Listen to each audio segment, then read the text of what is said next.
Olá, hoje a gente vai conversar sobre Hugo Grotius. Uma figura realmente gigante ali do século XVII, sabe? Ele nasceu em Delft, na Holanda, lá em 1583.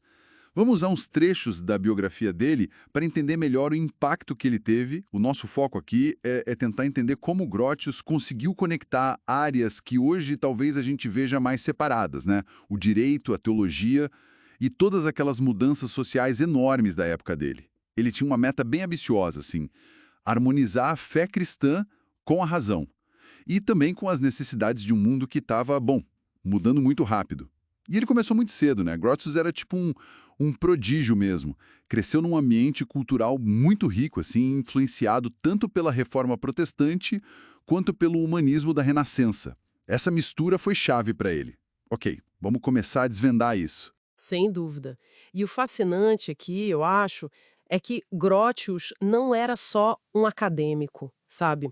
A preocupação dele era mesmo aplicar os princípios que ele via como cristãos, mas também racionais, né, aos problemas reais. Pega, por exemplo, uma das primeiras obras importantes dele, o Mare Liberum, o Mar Livre, de 1609. Ali ele não está só defendendo o direito dos holandeses de navegar e comerciar livremente contra o que Portugal e Espanha queriam. E como ele construiu esse argumento? Era só interesse comercial mesmo. Não, aí é que está o ponto central. Ele baseou a liberdade dos mares no que chamou de direito natural. Para ele eram regras universais, sabe? Que vêm da razão, da própria natureza das coisas. E que todo mundo podia entender, sendo cristão ou não. E claro, para ele isso refletia a vontade de Deus, de que recursos comuns, como o mar, fossem, bom, compartilhados. Ele dizia que impedir isso era contra a justiça, contra a natureza social do ser humano. É uma mistura assim bem forte de pragmatismo com filosofia moral. Essa busca por princípios universais no meio de tanto conflito de interesse é realmente marcante. E isso apareceu também na questão religiosa, né? A Europa estava pegando fogo com as guerras religiosas. Exatamente. Grotius viveu em plena Guerra dos 30 Anos, um período terrível, muito violento. E aí ele mostrou um lado talvez menos famoso, mas igualmente importante, o de pacificador. Ele tentou mesmo buscar uma reconciliação entre católicos e protestantes. E aqui que fica realmente interessante como ele tentou fazer uma coisa dessas. Parecia, nossa, impossível na época. Pois é, ele escreveu obras como Via ad Pacem Ecclesiasticam, que seria o caminho para a paz na igreja. A ideia era identificar um núcleo comum de crenças essenciais do cristianismo, sabe? E tentar diminuir a importância daquelas diferenças de doutrina que causavam tanta briga.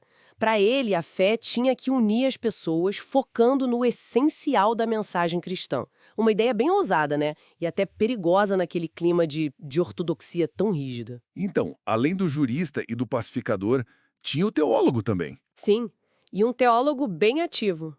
Se a gente conectar isso tudo, vê que defender a fé era central para ele.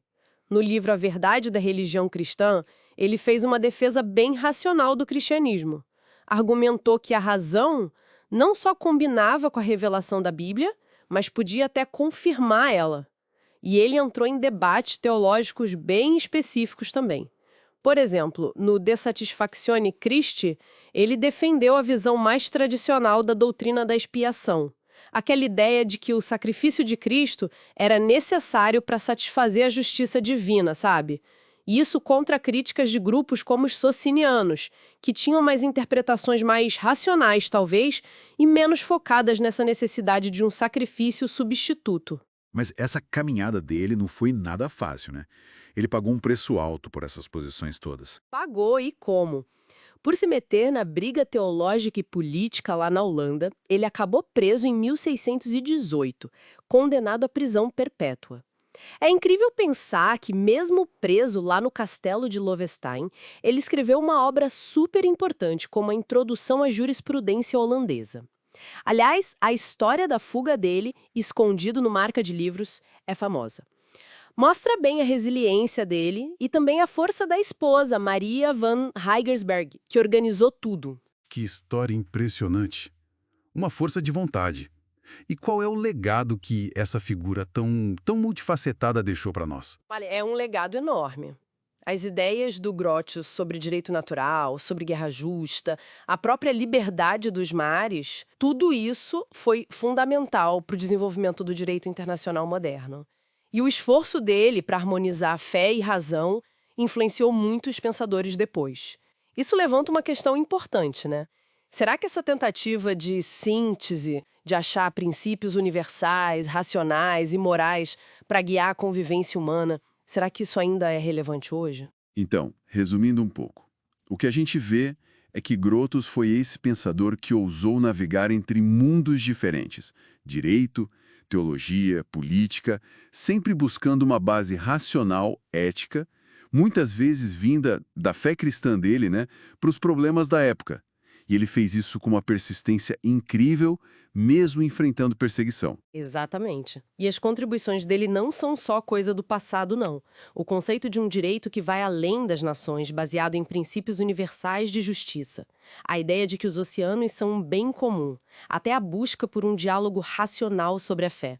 Tudo isso ainda ressoa hoje. Ele foi um pioneiro, né? Ao tentar aplicar ideais universais a conflitos bem concretos, buscando essa ponte entre o ideal e o real. Para a gente fechar, fica aqui uma provocação para pensar. O esforço do Grotius em aplicar princípios duradouros, buscando harmonizar fé e razão para o bem comum, no meio dos desafios da era dele, de que forma essa abordagem poderia talvez nos inspirar hoje para lidar com as questões éticas, legais e sociais tão complexas do nosso